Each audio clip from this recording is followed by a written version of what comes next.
Ce journal vous est offert par DACO SARL, société d'expertise comptable et de fiscalité.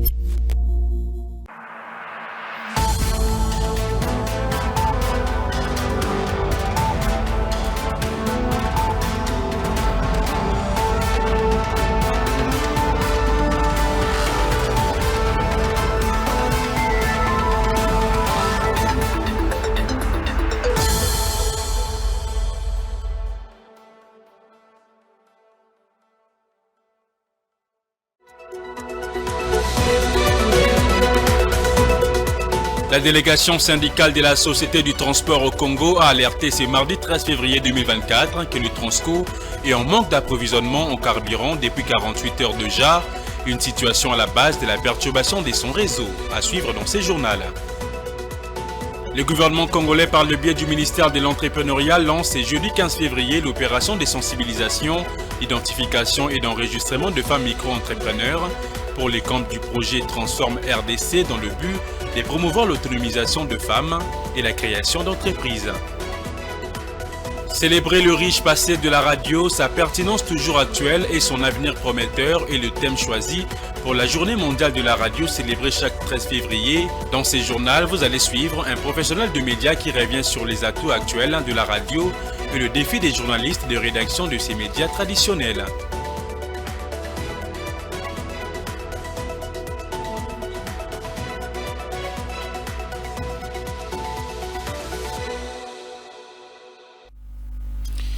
Merci de choisir Ecofin Télévision pour vous informer, mesdames et messieurs. Tout d'abord, le vice-premier ministre de la Défense nationale et ancien combattant Jean-Pierre Bemba est arrivé à Goma, chef-lieu de la province du Nord Kivu, ce mardi 13 février 2024.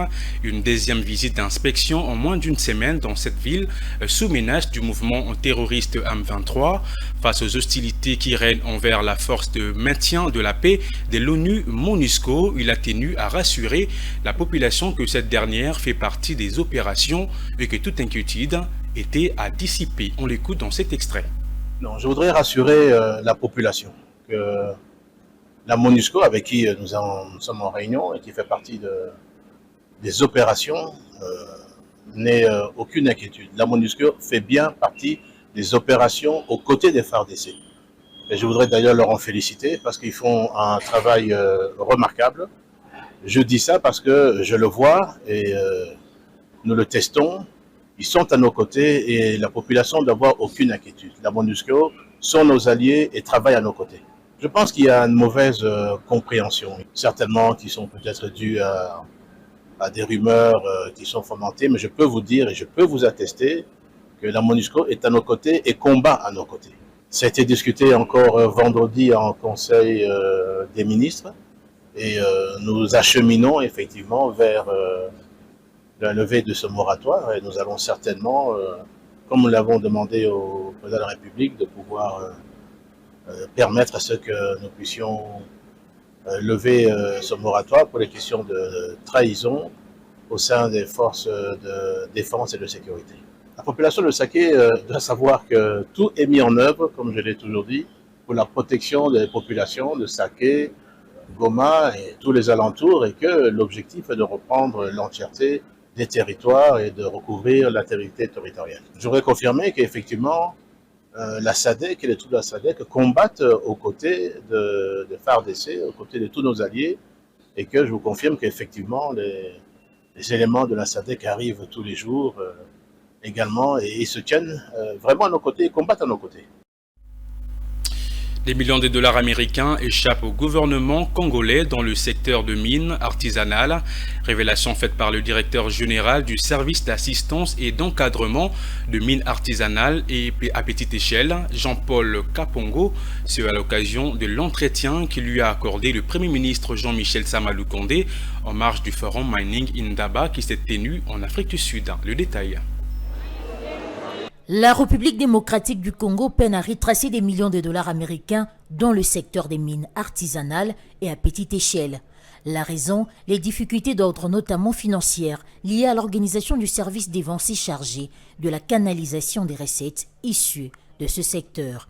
C'est le directeur général du service d'assistance et d'encadrement des mines artisanales et à petite échelle, Jean-Paul Kapongo, qui l'a lui-même révélé au sortir de l'audience lui accordée par le chef de l'exécutif congolais Jean-Michel Samalou Kondé. Il était important que je puisse essayer de lui expliquer, depuis mon avènement à la tête du SAEMAP, les difficultés que mon service est en train de traverser.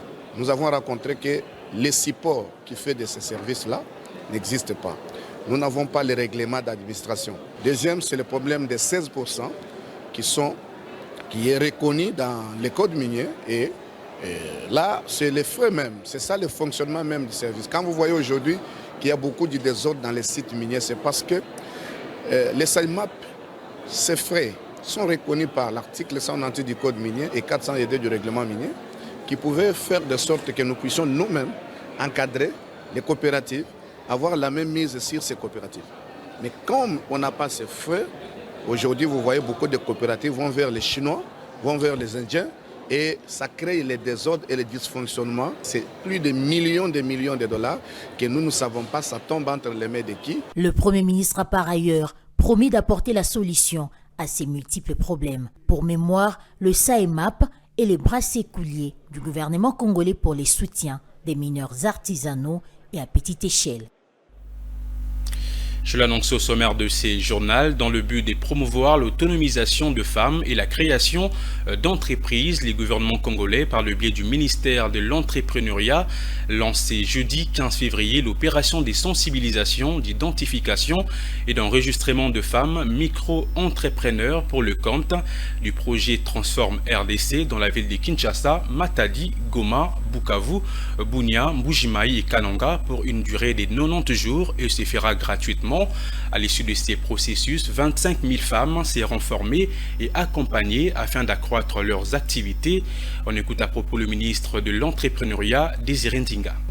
Comme promis par le président de la République dans l'axe 1 de sa vision pour un Congo uni, fort et prospère, consacré à la promotion de l'entrepreneuriat en République démocratique du Congo, et après l'exécution satisfaisante du projet d'appui au développement des micro, petites et moyennes entreprises PADEM-PME, le gouvernement de la République, par le truchement de mon ministère, lance les opérations de sensibilisation, identification et enregistrement des femmes micro-entrepreneurs pour le compte du projet Transforme RDC.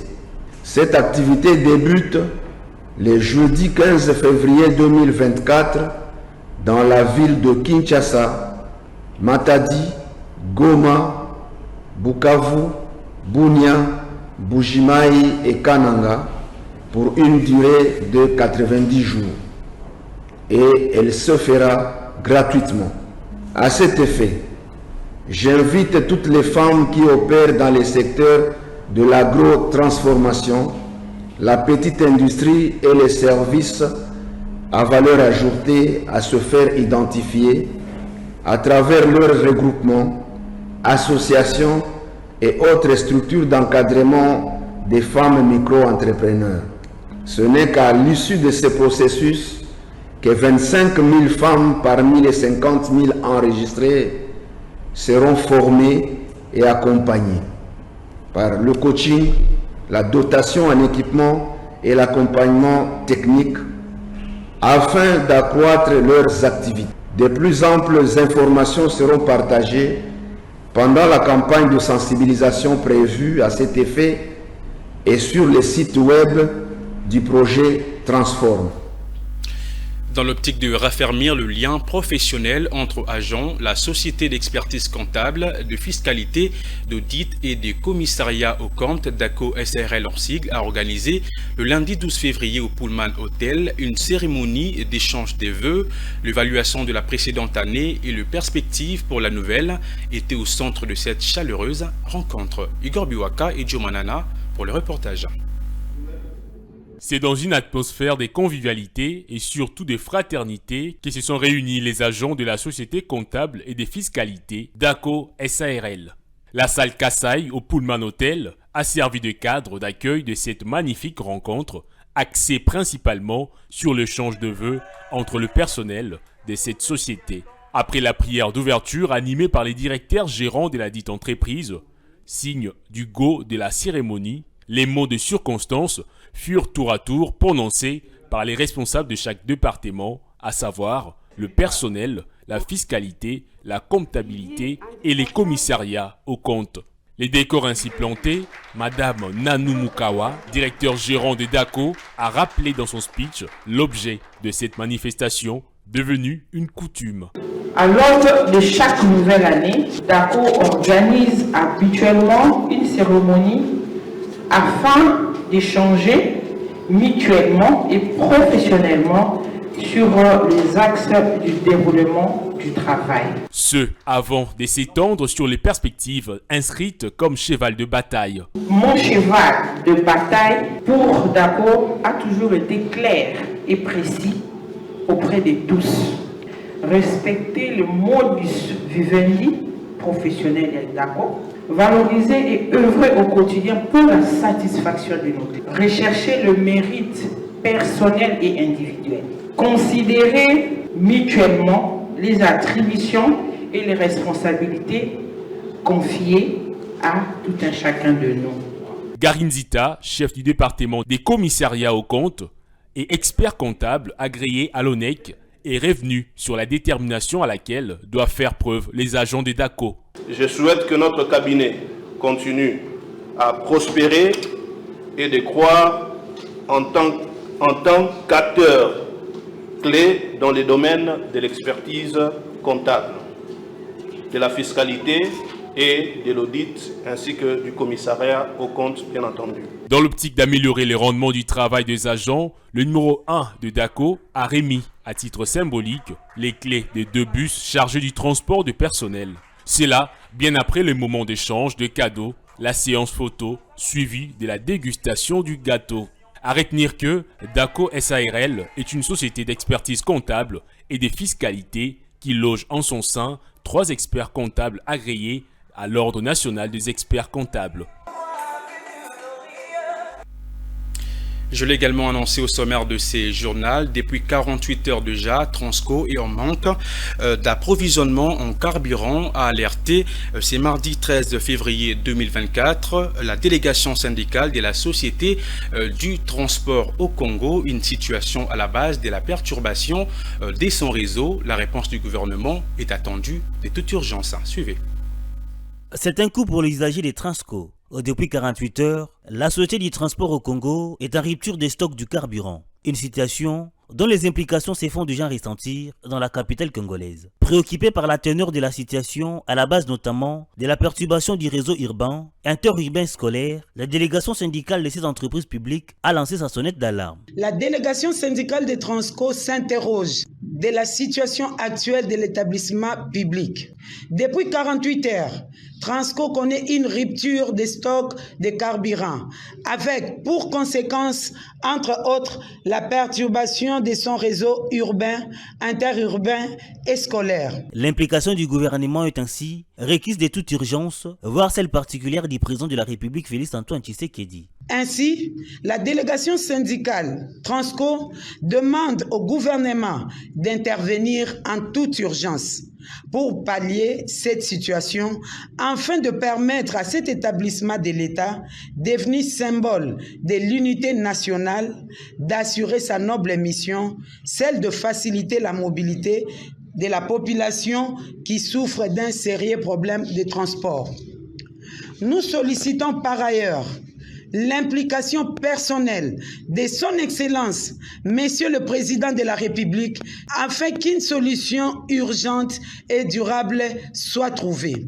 À noter que depuis son existence, l'établissement public transport au Congo dépend, pour son fonctionnement, exclusivement des subventions dont il bénéficie. Autre chose dans ces journaux, 304 détenus préventifs à la prison centrale de Makala ont été libérés récemment par le procureur général près la Cour de cassation sur instruction du président de la République, Félix-Antoine Tshisekedi, une initiative saluée par le président de la Fondation, Bill Clinton, pour la paix dans un communiqué de presse rendu public ce mardi. Ces derniers demandent en outre l'extension de cette opération à travers toutes les provinces de la République. Un commentaire de Juvette Mbelou.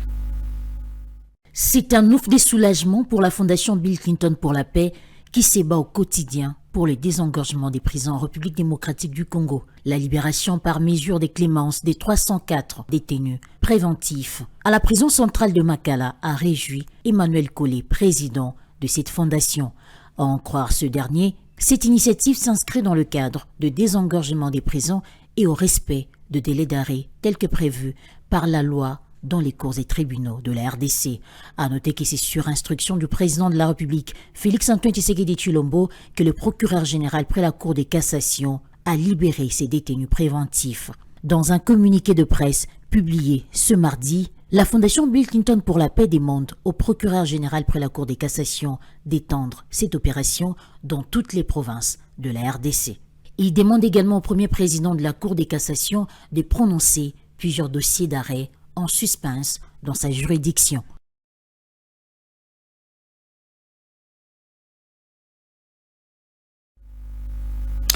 Voilà, il permet aux entrepreneurs d'établir entre les relations professionnelles, de créer et d'agir sur les opportunités d'affaires. Les réseautages d'affaires, malheureusement, est une méthode peu connue de la plupart des entrepreneurs congolais, surtout ceux œuvrant à moyenne et petite échelle. Alors, comment aider les jeunes entrepreneurs à se l'approprier et quelles en peuvent être les opportunités dans l'économie nationale?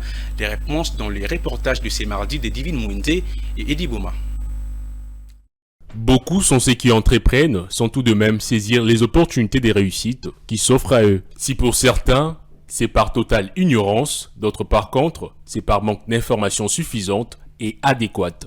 C'est le cas des réseautages d'affaires, une pratique à l'aune de la mondialisation devenue très courante sous d'autres cieux, mais qui peine à se matérialiser en République démocratique du Congo, du moins à Kinshasa. Comble de malheur, bien d'entrepreneurs quinois, œuvrant à moyenne et petite échelle, n'en ont pas une connaissance efficace. Pour le directeur général de Capital Group et coach en business, Christine Chika, les réseautages d'affaires offrent une panoplie d'opportunités, tant pour l'entrepreneur que pour l'économie nationale.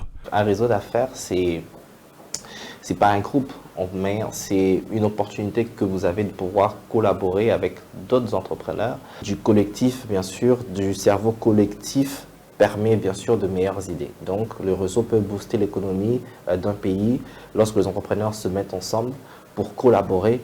De là peut sortir bien sûr des orientations à donner au gouvernement. De là peut sortir bien sûr un système économique qui peut faire en sorte qu'un pays puisse se développer. Voilà. C'est ici l'occasion pour les entrepreneurs congolais de se l'approprier. Alors j'encouragerais chaque jeune aujourd'hui de pouvoir rejoindre un réseau, et les réseaux se créent de plus en plus aujourd'hui. On a le FNJEC qui est la Fédération nationale de jeunes entrepreneurs congolais aujourd'hui. Vous pouvez vous intégrer et rejoindre un réseau parce que, comme je l'ai dit, ton réseau, c'est ton business. À noter que le foire commercial, les séminaires et les conférences peuvent constituer des centres d'attractivité, voire d'opportunités pour les entrepreneurs de se réunir en réseau. Dans le reste de l'actualité, au cours d'une causerie morale qu'il a animée le dimanche dernier, le commissaire provincial de la police de Kinshasa, Blaise Kilimbalimba, a fait savoir aux agents de la police des circulations routières qu'ils n'ont pas pour rôle de récolter les amendes issues des contraventions routières. L'agent ne peut que constater et expliquer l'infraction aux contrevenants ainsi que placer les véhicules dans la fourrière. Il est également censé remettre une note des perceptions aux contrevenants tout en lui indiquant la banque où il doit aller payer son amende. Suivez. Lorsque quelqu'un s'est mis en conflit avec le code de la route, il est prévu qu'il soit interpellé. Il y a des amendes à payer et c'est l'État qui en est bénéficiaire. Ces amendes ne doivent pas être perçues par l'agent qualifié. Ces derniers ne peut qu'expliquer l'infraction et remettre la note des perceptions au contrevenant pour qu'il aille lui-même payer à la banque, a rappelé le numéro 1 de la police de Kinshasa. Un rappel qui découle du constat d'une pratique devenue habituelle communément appelée Madesuyabana, qui consiste à payer l'amende aux policiers routiers alors que ces derniers n'ont pas ces droits. Il revient ici sur d'autres nouvelles mesures de service. Mutu na standard international à salaka 8 heures de travail, pas 8 heures de repos, 8 heures de... Ça c'est le standard international. Yango toko linga, to salibino to kaboli 8 heures de travail. na 8 heures de travail. Soit tu bandis na 6 heures. 8 heures de travail, c'est 14 heures. De 14 heures à 22 heures.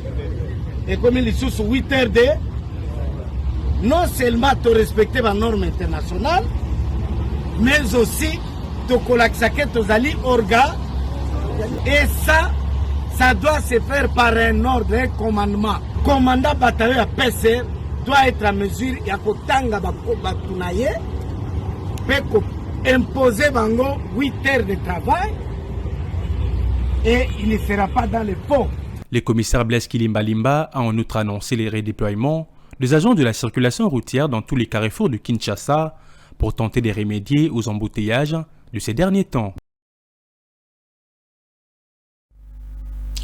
La circulation des mototaxis ainsi que tout rassemblement de plus de 5 personnes sont strictement interdits dans la commune de La Gombe. C'est le commissaire général de la police nationale congolaise qui l'a annoncé après une réunion de sécurité présidée dans la soirée du lundi 12 février par le vice-premier ministre chargé de l'Intérieur, Peter Kazadi. Cette mesure fait suite aux manifestations qui ont visé certaines ambassades installées à Kinshasa. Suivez.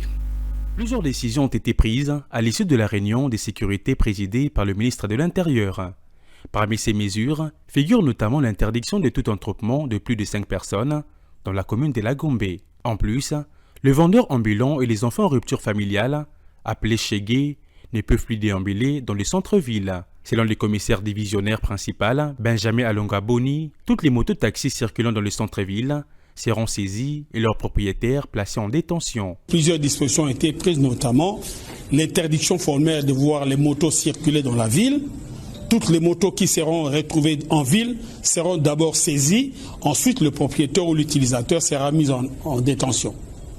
Et de deux, tous ces badauds qui ne font rien et sillonnent la ville toute la journée, jusque sur le boulevard, seront tous arrêtés et mis dans un lieu sérieux pour répondre à leurs actes. Il est strictement interdit de le voir sillonner dans la ville. Et oui, les revendeurs évidemment. Et de trois, tout attroupement en ville est interdit. Nous ne pouvons plus avoir plus de 5-6 personnes s'attrouper en ville, c'est vraiment interdit. Il s'est de rappeler que cette interdiction des circulations des mototaxis au centre-ville de Kinshasa n'est pas nouvelle. Elle est rappelée suite aux récentes manifestations qui ont visé certaines ambassades et représentations diplomatiques installées en République démocratique du Congo et aux actes de vandalisation qui ont caractérisé celles-ci. La police a été instruite pour une application stricte des 10 mesures de ce mardi 13 février.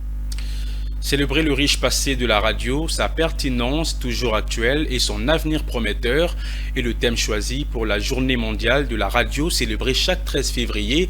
À cette occasion, un professionnel de médias revient sur les atouts actuels de la radio et le défi des journalistes de rédaction de ces médias traditionnels. Philo Chuloba et Ruben Manata ont recueilli ses propos. Et pour bien répandre l'information, nous n'avons besoin que de ces canaux de diffusion de ces informations.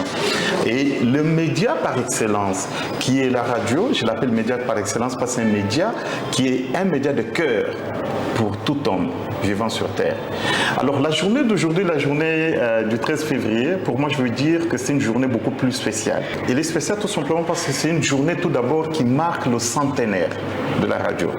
Et puis, vous devez savoir que l'avenir de la radio sera toujours prometteur et ça sera toujours un avenir à ne pas contourner, qui ne connaîtra jamais d'embûches. Pourquoi? Parce que la radio n'a pas de concurrent. C'est un média par excellence. Et on ne peut en aucun cas aujourd'hui, s'il faut parler de l'avenir de la radio, on ne peut en aucun cas faire appel ou comparer la radio aux réseaux sociaux. Mais jamais les médias sociaux pourraient surpasser la radio. Tout simplement parce que la radio, je viens de le dire, un média de cœur de l'homme, un média le plus proche de l'homme, dans ce sens où il n'a pas de barrière, il n'a pas d'environnement adapté. Je peux me retrouver dans la forêt équatoriale. Vous avez votre téléphone, on vous dit qu'il n'y a pas de réseau ici. Et vous tenez votre radio, ça vous quitte peut-être FM, ça va vers d'autres fréquences, mais du moins, vous avez quand même quelques médias qui s'invitent dans un milieu enclavé. Les gens doivent savoir que la radio, nous la faisons partout où nous nous promenons. S'il y a un média qui devrait être coûteux sur la terre, c'est bien, bel et bien la radio. Et s'il y a des journalistes qui devraient être mieux rémunérés, ce sont tous les professionnels qui travaillent à la radio. Alors que les professionnels de médias essaient un peu de se battre pour proposer des lois qui peuvent changer ce quotidien-là. Prenons à présent la revue de presse des journaux parus ce mardi dans la ville de Kinshasa.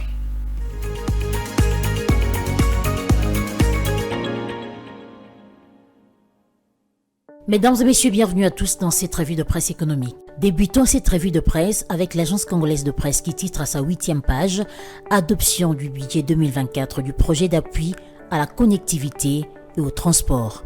Le journal note que Kinshasa, 13 février, le programme de travail et le budget 2024 consolidé du projet d'appui à la connectivité et au transport pour l'exercice 2024 ont été adoptés à l'unanimité à plus de 392 millions de dollars américains contre 500 millions de dollars prévus pour la première phase au cours d'une séance de travail lundi à Kinshasa. À en croire le ministre d'État des Infrastructures, l'accord de financement du pacte a été négocié entre le 16 et 18 mai 2022 et approuvé au conseil d'administration de la Banque mondiale le 23 juin 2022. Il est rentré en vigueur le 23 mars 2023 pendant que l'ordonnance loi portant promulgation de l'accord des dons a été adoptée le 1er octobre 2022 avant que la ratification de l'accord de crédit intervienne le 19 novembre 2022. Pour l'ACP, ce dernier a à cet effet soulevé dans les discussions les inquiétudes en ce qui concerne la capacité de consommation des crédits par les entreprises dans le cadre des projets financés par les partenaires techniques et financiers. Par ailleurs, le coordonnateur de la cellule infrastructure a indiqué que le projet d'appui à la connectivité et au transport a été lancé mercredi dans la banlieue de la cité de Kisantu au Congo central, dans le sud-ouest de la République démocratique du Congo, lors d'un atelier d'ouverture. Ce lancement du pacte a marqué un tournant décisif pour l'appropriation par les parties prenantes au projet des objectifs définis pour chaque secteur, concernés notamment les secteurs routiers, aériens et de la télécommunication numérique. Terminons cette revue de presse avec la prospérité qui titre pour sa part « Desserte électrique à Tchopo, les équipements de la turbine numéro 1 arrivés à Kisangani ». Dans le cadre d'une collaboration fructueuse entre la République démocratique du Congo et le Royaume de Belgique, une étape cruciale vient d'être franchie avec l'arrivée des équipements pour la turbine numéro 1 de la centrale hydroélectrique de la Tchopo. Les matériels nécessaires au reconditionnement transportés par un gros porteur de l'armée belge ont été réceptionnés à Likasi, marquant ainsi les débuts d'une nouvelle ère pour la fourniture d'électricité dans la région. Cet événement a été salué par des dignitaires de haut rang, notamment l'ambassadeur de la Belgique en République démocratique du Congo qui a accompagné personnellement les équipements, ainsi la gouverneure de la province de Tchopo. Ils ont supervisé la réception des pièces cruciales en présence des représentants de la Société nationale d'électricité et d'Enabel, l'agence belge de développement. Malgré des délais serrés, les efforts conjoints des experts de la GECAMINE et de la SNEL ont permis de mener à bien les travaux de réparation à Likasi. Prosper Ntema, manager d'Enabel Tchopo, Sud Kivu, s'est félicité de cette avancée majeure, soulignant la coopération étroite entre les parties impliquées. Fin de cette revue de presse économique. Merci à vous de l'avoir suivi.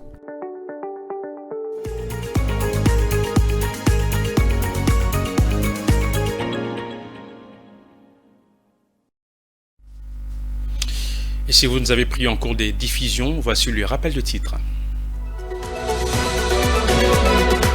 La délégation syndicale de la Société du transport au Congo a alerté ce mardi 13 février 2024 que le Transco est en manque d'approvisionnement en carburant depuis 48 heures déjà, une situation à la base de la perturbation de son réseau.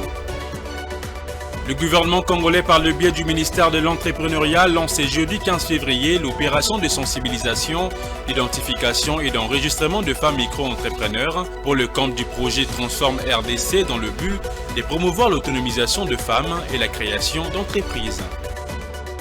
Célébrer les riches passés de la radio, sa pertinence toujours actuelle et son avenir prometteur et les thèmes choisis pour la journée mondiale de la radio célébrée chaque 13 février Dans ces journaux, vous avez suivi un professionnel de médias qui est revenu sur les atouts actuels de la radio et le défi des journalistes de rédaction de ces médias traditionnels.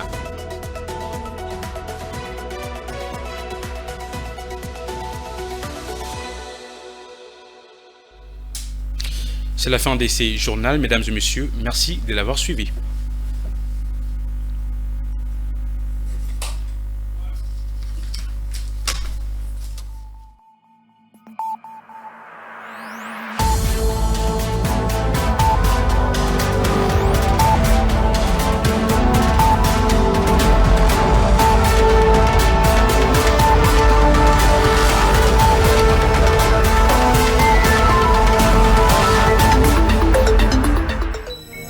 Ce journal vous a été offert par DACO SARL, société d'expertise comptable et de fiscalité.